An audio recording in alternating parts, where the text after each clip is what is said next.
ભરૂચ સહિત ગુજરાતના વિવિધ બાર એસોસિએશન દ્વારા ગુજરાત હાઈકોર્ટના A4 સાઇઝના પેપર અને નવા ફોન્ટ લિપિના નિયમો સામે વિરોધ નોંધાવવામાં આવ્યો છે। હાઈકોર્ટના પરિપત્ર મુજબ નવા કેસોના ફાઇલિંગ માટે A4 સાઇઝના પેપર અને નિર્ધારિત ફોન્ટનો ઉપયોગ ફરજિયાત કરવામાં આવ્યો છે। સ્થાનિક સ્તરે ટાઈપિંગ, પ્રિન્ટિંગ અને ફાઇલિંગની જરૂરી સુવિધાઓ ઉપલબ્ધ ન હોવાથી આ નિયમોનું પાલન કરવું મુશ્કેલ હોવાનું વકીલોએ જણાવ્યું હતું, જેના વિરોધમાં ભરૂચ સહિત અનેક જિલ્લાઓના વકીલોએ કોર્ટની કાર્યવાહીથી અલિપ્ત રહી હડતાલ પાડી હતી। ભરૂચમાં વકીલ મંડળના સભ્યોએ કોર્ટ સંકુલની બહાર એકત્રિત થઈ હાઈકોર્ટના પરિપત્રની હોળી કરી ઉગ્ર વિરોધ કર્યો હતો।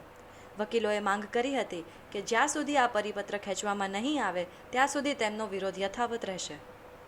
વકીલ એસોસિએશને આજ રોજ જે હડતાળ પાડી છે તે આ એકલા વકીલોની હડતાળ નથી, આ પક્ષકારોના હિત માટેની હડતાળ છે।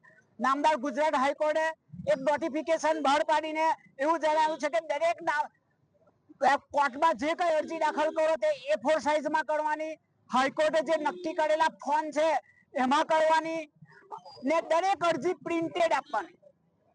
એ જે વકીલો માટે શક્ય નથી। આજે મારી 20-22 વર્ષની વકીલાત છે, અમે એક નિર્ધારિત ફોન્ટમાં ટાઈપિંગ કરતા આવેલા છે। આજે હાઈકોર્ટ અમને એવું કે ભાઈ તમારે લોહિતમાં ટાઈપ કરીને આપવાનું, દરેક મુદ્દે અરજી તમારે ટાઈપ કરીને આપવાની। કાલે અમે કોર્ટની અંદર અધૂરી કાર્યવાહીમાં અમારે કોઈ અરજી આપવાની આવી તો વકીલ કે પક્ષકાર ચાલુ કાર્યવાહી છોડીને કઈ અરજી ટાઈપ કરવા જવાનું છે?